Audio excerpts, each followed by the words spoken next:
দেশের গর্ব, অনেক ভালো ভালো সিনেমা করেছে, কলকাতায় করেছে, আমাদের দেশেও করেছে। ওকে নিয়ে অনেক চ্যালেঞ্জিং ক্যারেক্টার ডিরেক্টররা করে এবং ওর উপর ডিপেন্ড করা যায়।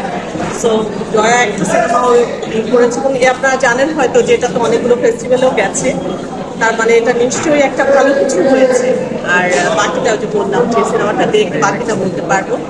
আর জয়া যেহেতু অভিনয় করেছে আর আকরাম ভাই বানিয়েছে, সবকিছু মিলে তো একটা ভালো কিছু হবে আশা করাই যায়।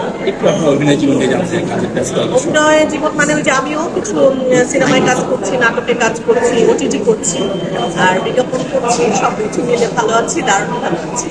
অভিনেত্রীদের কাজ করা বা ওটিটি ছবি মুক্তি দেওয়া কি আছে সিনেমা হলে কোনো প্রভাব ফেলে আসলে?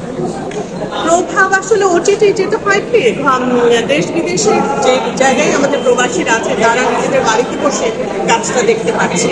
সিনেমা হলে যেটা হয় যে আমরা আমাদের দেশে যারা আছে তারা দেখতে পাচ্ছে, কিন্তু অনেক সময়ই আমাদের প্রবাসী ভাই বোনরা মিস করে যায়, সিনেমাটা দেখতে পারে না। ওটিটির কল্যাণে তারা সেটা দেখতে পারে।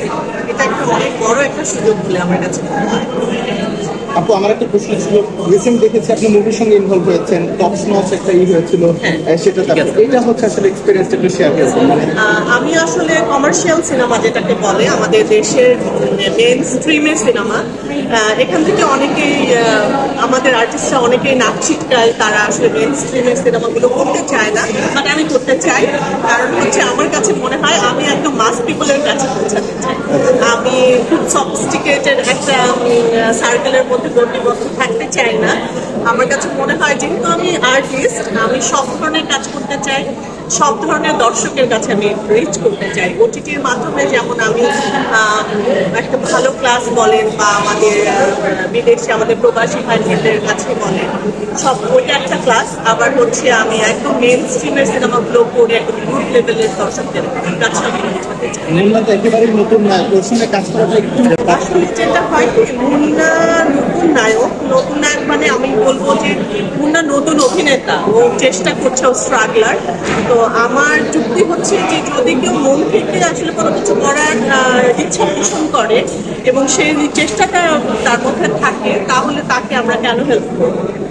আর তার যে বড় কথা হচ্ছে আমি দেখবো আমার কি করার আছে ওখানে। ডার্ক ওয়ার্ল্ড কাজ করেছি, ডার্ক ওয়ার্ল্ডে তো আমার চরিত্রটা খুবই ভালো ছিল এবং আমার মেইন ডমিনেটিং ক্যারেক্টার যেটাকে বলবো সেটা আমি অভিনয় করেছি। এখানেও তছনছ এরকম একটা ডমিনেটিং ক্যারেক্টারে আমি অভিনয় করবো। তো আমি শুধু আমার চরিত্রটা দেখবো। আর যেখানে এত বড় ডিরেক্টর মুস্তাফিজুর রহমান মানিক একজন ভালো ডিরেক্টর, এখানে মদিউল আলম সাহেব উনিও অনেক অনেক বড় ডিরেক্টর। তো এদের সাথে কাজ করতে না পারার যে আফসোস, এই আফসোসটা আমি কখনো রাখতে চাই না। আমার কাছে মনে হয় যে এদের সাথে কাজ করার জন্য হচ্ছে অবশ্যই আমি কাজ করতে চাই। Thank you. Thank you.